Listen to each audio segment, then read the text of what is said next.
Hi everybody, welcome to SMB Growth Seminar. In this particular module, we are going to see an important aspects of how industries can make use of trade agreement to expand markets. Unfortunately, in India, not many industries are making use of this particular option. Maybe either because they are not aware, or if they are aware, they don't know how to make use of it. But this can open market to the world actually. So let us go through the key aspects of this trade agreements way of expanding market. What is a trade agreement? Trade agreement is a formal agreement between two or more countries. It is not between two companies. It is not between two other entities. It is between government to government. And these governments, they agree on mutual obligations to give and take. And it is to protect and also to promote goods and services of both the countries. Sometimes it can be between two countries or it can be between more than two countries also. And also to encourage investments from one country to another country. And there is a lot of clarity. The moment FTA is signed or trade agreement is signed, there is a lot of clarity on tax structures, tariffs, duties, so that it becomes easy for the industries to import as well as to export. Now it benefits all the parties and industries obviously in both the countries who are signing the agreement. Now the purpose is basically to reduce the barriers and promote and encourage the trade between the two countries. Now having said that, I just wanted to think one thing. How trade can benefit industries? Now we may be thinking, okay, government to government, they are signing some agreement. So what do you think? How you think it can positively affect any trade agreement? How it can affect industries? One of the first thing that I would say is easy access to market abroad. Without trade agreement, one may or may not know what are the opportunities available in any other country. Say for example, India has signed a trade agreement with Japan. So without trade agreement, one may not know what are the business opportunities in Japan, right? Now the moment trade agreement is signed, then you know what are the markets available in Japan, what you can export or what you can import. So one gets awareness about the markets abroad. That is one important benefit. Second thing is, very important aspect is whenever you import or export, based on which country, which product and what quantity, there can be a lot of variation when it comes to duty structure. Whereas the moment the trade agreement is signed, generally there is a lot of clarity. There is very clear that what is going to be the structure of the duties. So that is very major advantage. Third advantage is access to raw material. So it is not just exporting alone. Many times you may get access to raw material from abroad, possibly at a competitive price, possibly at a good quality, right? So this is a third major advantage and the benefit for industry. And the fourth one would be the paperwork can be much more faster because the two countries are already signed the agreement. They know what are the terms and conditions. So the paperwork for exporting as well as importing can be very fast and it can be less confusing. It can financial transaction. Which bank and what mode and how to transfer it. These are all very clear in the agreement. The last one is, yes, whenever you sign or export abroad, without trade agreement, maybe you may do one or two exports possibly. But with trade agreement, it is possible that you can have a longer understanding with the organization abroad, both for exporting as well as importing.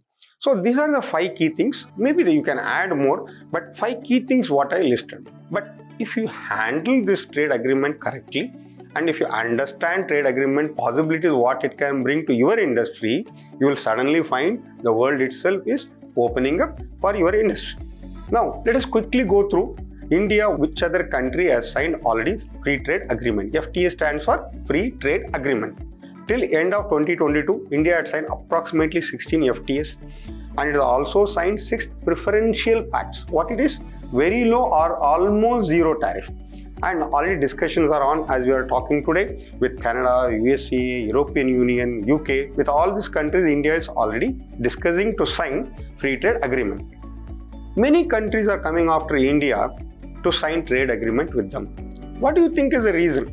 Especially recently, last 10 or 15 years, more and more countries are coming forward to sign free trade agreement with India. At least discussions are going on. What do you think is the reason? Can you share your thoughts? See, one important reason I would say is India has got a lot of market potential. The population, as we saw in different presentation, demographic dividend, a lot of youngsters are there, a lot of talent is available in India. raw material, more or less there is no dearth of raw material.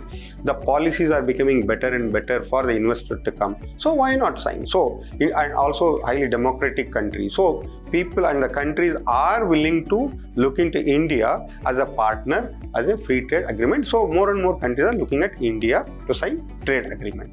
India is in cusp of collaboration with many other countries. It is up to the industries to make use of it. India has signed many other agreements. It is still in force. All these things are still in force. One can make use of it if it is required. India-Australia Economic Cooperation Trade Agreement recently signed. Comprehensive Economic Partnership Agreement between India and UAE. It's called CEPA. And there is something called SAFTA. It is between the SAARC countries. And there is something called SAFTA, that is for Southeast Asia Free Trade. And there is something called AFTA, that is Asia Pacific Trade Agreement.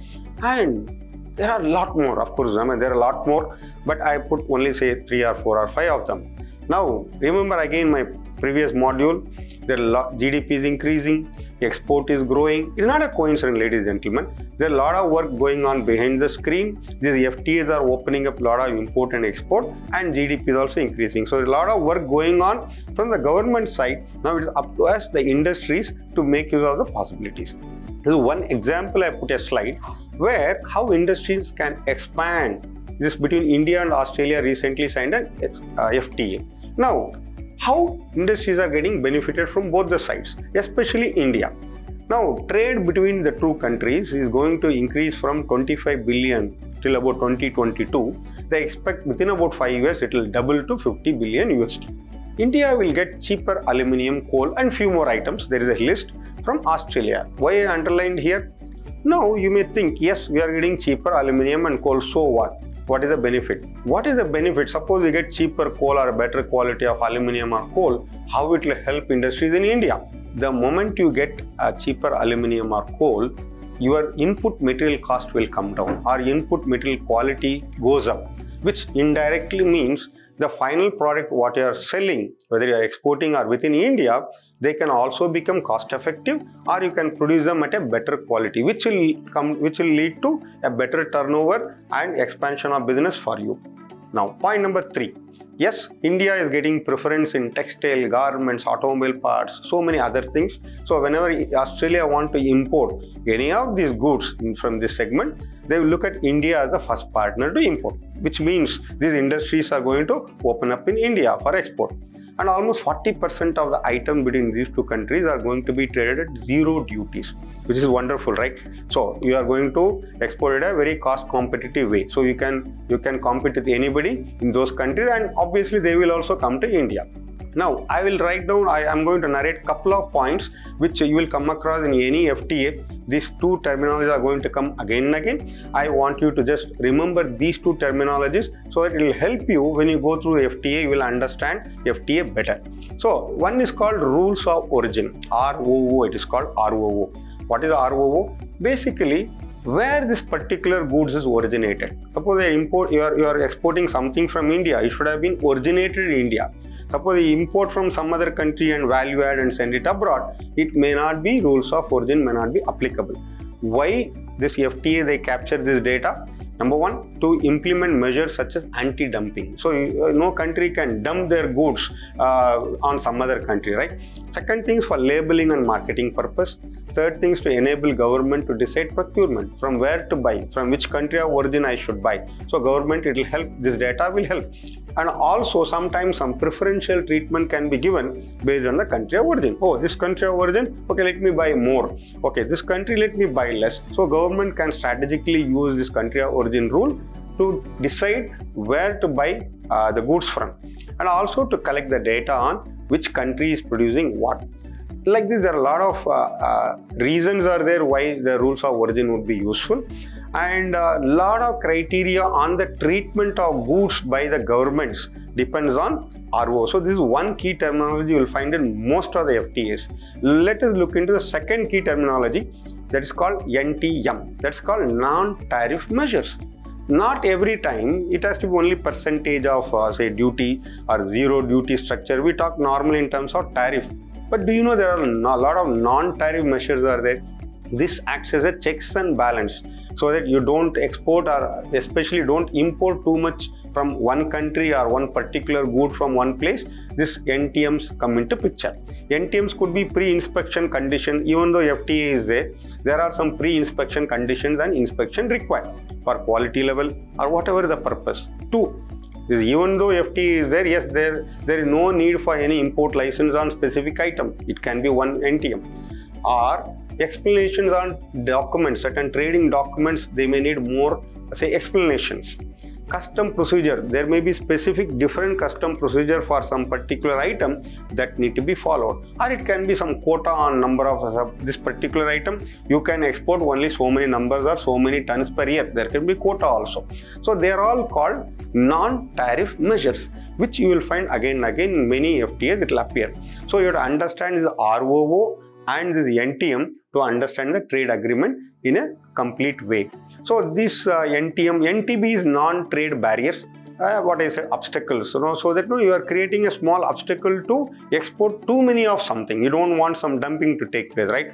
So these two terminologies, NTM and NTB, they work as a checks and balance for the complete system of trading between two countries. Now, all fine. So how SMEs can make use of this FTA? That is what is more important for all of us, right? See, important is keep yourself updated. Go through the papers, go through the website, understand with whom FTA has been signed by Government of India.